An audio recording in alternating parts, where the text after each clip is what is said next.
السلام علیکم ورحمۃ اللہ وبرکاتہ۔ عزیز طلبہ، علوم القرآن میں ایک بحث چل رہی ہے۔ صیغہ نزول اور سبب نزول کے اعتبار سے ایک بحث شروع ہوئی تھی اور اس کی 3 شکلوں کو مصنف نے چھیڑا ہے۔ پہلی شکل یہ تھی کہ سبب نزول عام ہو اور صیغہ نزول بھی عام ہو۔ دوسری شکل یہ تھی کہ سبب نزول خاص ہو اور صیغہ نزول بھی خاص ہو۔ تو ان دونوں شکلوں کے بارے میں سب کا اتفاق ہے کہ حمل العام علی عمومہ والخاص علی خصوصہ، عام کو محمول کیا جائے گا عموم پر اور خاص کو محمول کیا جائے گا خصوص پر۔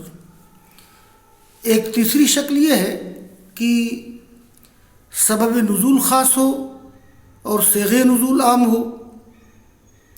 تو اس سلسلے میں علماء اصول کا اختلاف ہے۔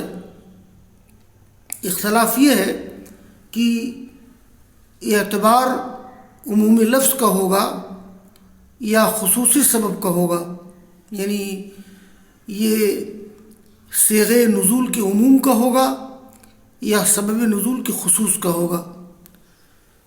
تو یہی بحث آج شروع کر رہے ہیں۔ مصنف کہتے ہیں: اما اذا کان السبب خاصا ونزلت الآیۃ بصیغۃ العموم فقد اختلف الاصولیون اتکون العبرۃ بعموم اللفظ ام بخصوص السبب۔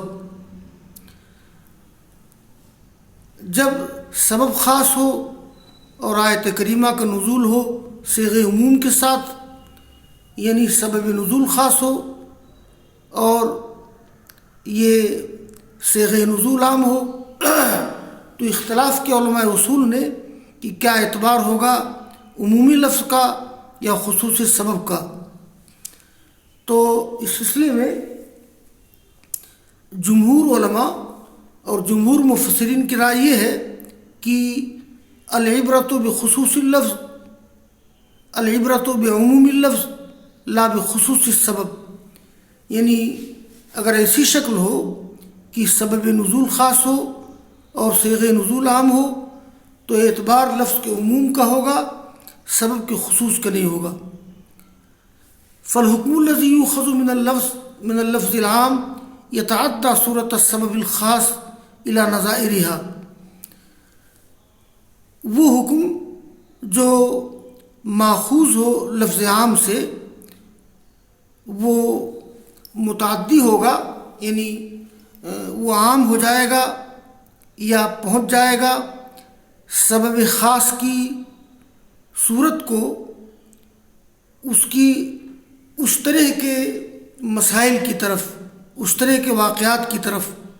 یعنی مطلب یہ ہے کہ اگر صیغہ نزول عام ہے اور سبب نزول خاص ہے تو جو حکم اس لفظ عام سے مستنبت ہوگا وہ حکم اس طرح کے تمام مسائل کو پہنچ جائے گا۔ یتعدی صورت السبب، سبب الخاص، صورت السبب الخاص الی نظائرها، تو وہ حکم متعدی ہوگا یعنی پہنچ جائے گا یہ سبب خاص کی صورت کو اس طرح کے مسائل کی طرف۔ اس کی ایک مثال دی انہوں نے کآیات اللعان۔ سورہ نور میں لعان کی آیات کا نزول ہوا ہے اور آیات لعان کا نزول ہوا ہے، لیکن اس کا سبب نزول خاص ہے، اس لیے کہ اس کا نزول ہوا ہے یہ ہلال بن امیہ ایک صحابی ہیں، انہوں نے اپنے بیوی پہ الزام لگایا شریک ابن سہمہ کے ساتھ، یعنی ہلال بن امیہ نے اپنی بیوی پہ زنا کا الزام لگایا شریک بن سامہ کے ساتھ، اور اسی پس منظر میں آیات لعان کا نزول ہوا ہے۔ میں ان آیات کو پڑھ دیتا ہوں۔ یہ سورہ نور کی آیات ہے، دیکھیے۔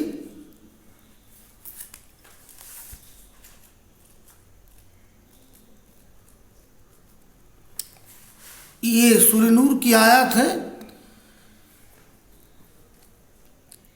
والذین یرمون المحصنات ثم لم یأتوا بأربعة شہداء فاجلدوهم 80 جلدہ ولا تقبلوا لهم شہادة ابدا واولئک هم الفاسقون الا الذین تابوا من بعد ذلك واصلحوا فإن اللہ غفور رحیم۔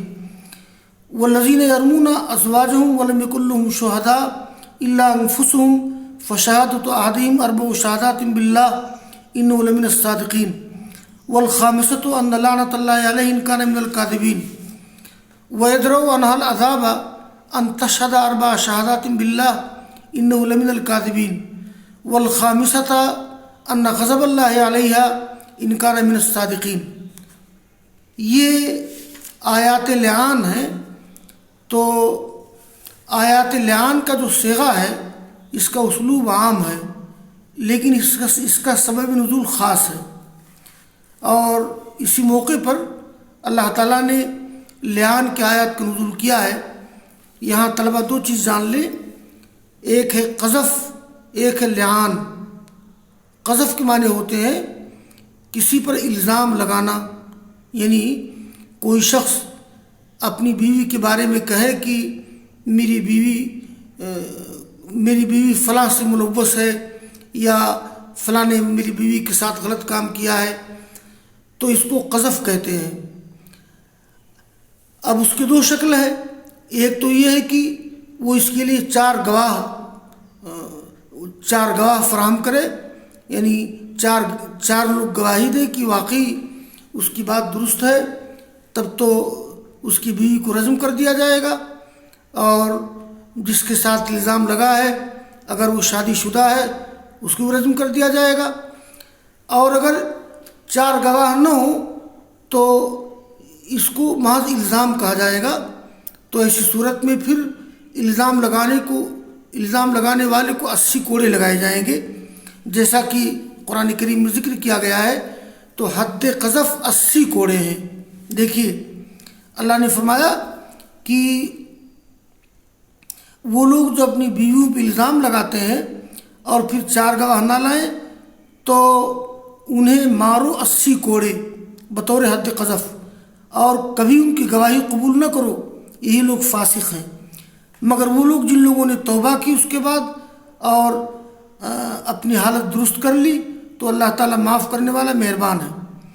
اور جو لوگ اپنی بیوی پہ الزام لگاتے ہیں اور ان کے لیے گواہ نہ ہوں، صرف وہی گواہ ہیں۔ اب یہاں لعان کرنا ہے۔ لعان کا کیا طریقہ ہے؟ جیسے کوئی شخص اپنی بیوی پہ الزام لگا رہا ہے تو لعان کے معنی ہوتے ہیں ایک دوسرے پر لعنت بھیجنا۔ تو لعان کا طریقہ یہ ہے کہ پہلے شوہر قسم کھا کر کے کہے گا فشہادۃ احدہم 4 شہادات باللہ انہ لمن الصادقین، یعنی شوہر کہے گا 4 بار اللہ تعالیٰ کی قسم کھا کر کے کہ وہ سچا ہے، اور 5ویں بار شوہر کہے گا ان لعنت اللہ علیہ ان کان من الکاذبین، کہ اس پہ اللہ کی لعنت ہو اگر وہ جھوٹا ہے۔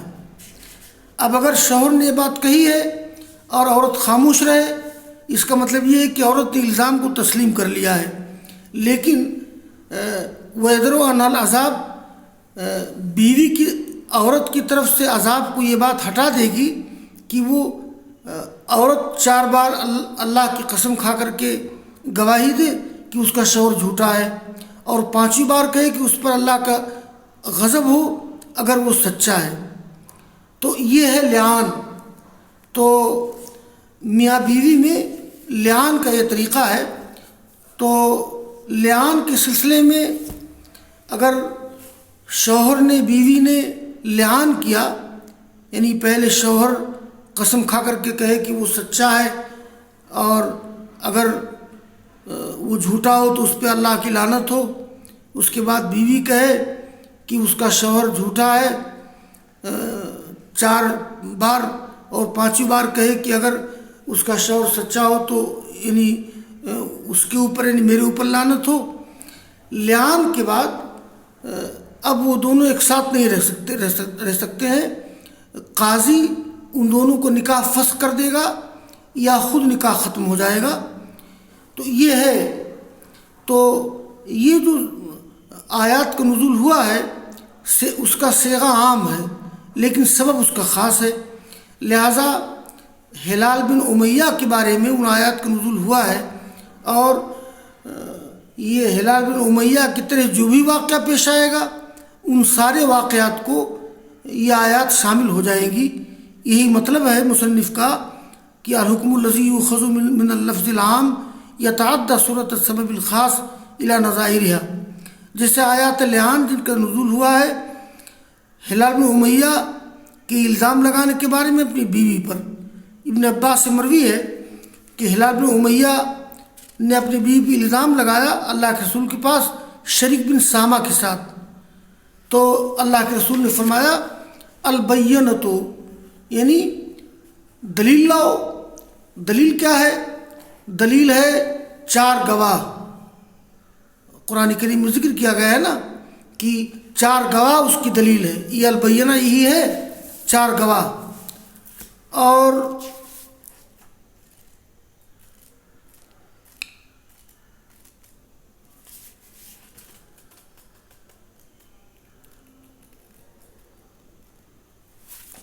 جی 4 گواہ اس کی دلیل ہے، یہ قرآن کریم میں کہا گیا ہے نا کہ والذین یرمون ازواج المحصنات ثم لم یأتوا بأربعة شہداء، تو والذین یرمون ازواجہم ولم یکن لہم شہداء، تو آپ نے اللہ کے رسول نے کہا کہ دلیل لاؤ وإلا حد فی ظہرک، ورنہ تمہاری پیٹھ میں تمہاری پیٹھ پر حد جاری کی جائے گی۔ حد کیا ہے؟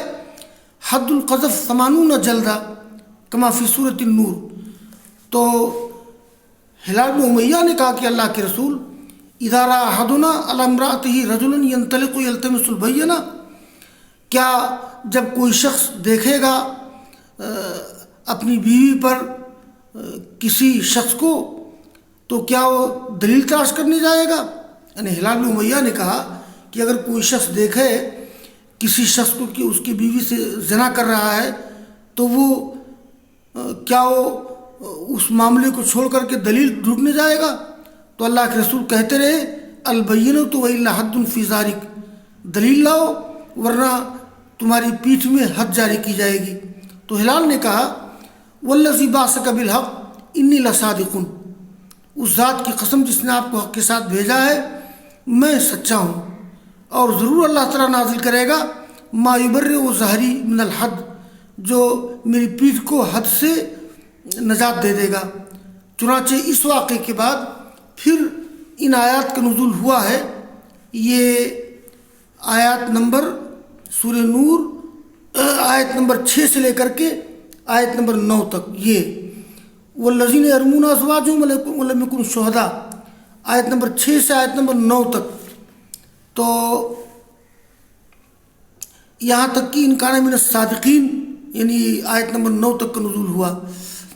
تو دیکھیے ان آیات کا سبب نزول خاص ہے لیکن صیغہ نزول عام ہے، لہٰذا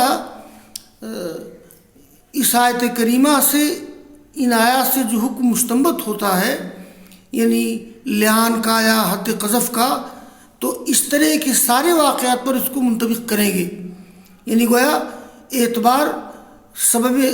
یہ اعتبار سبب خاص کا نہیں ہوگا بلکہ نزول کے صیغہ عام کا ہوگا۔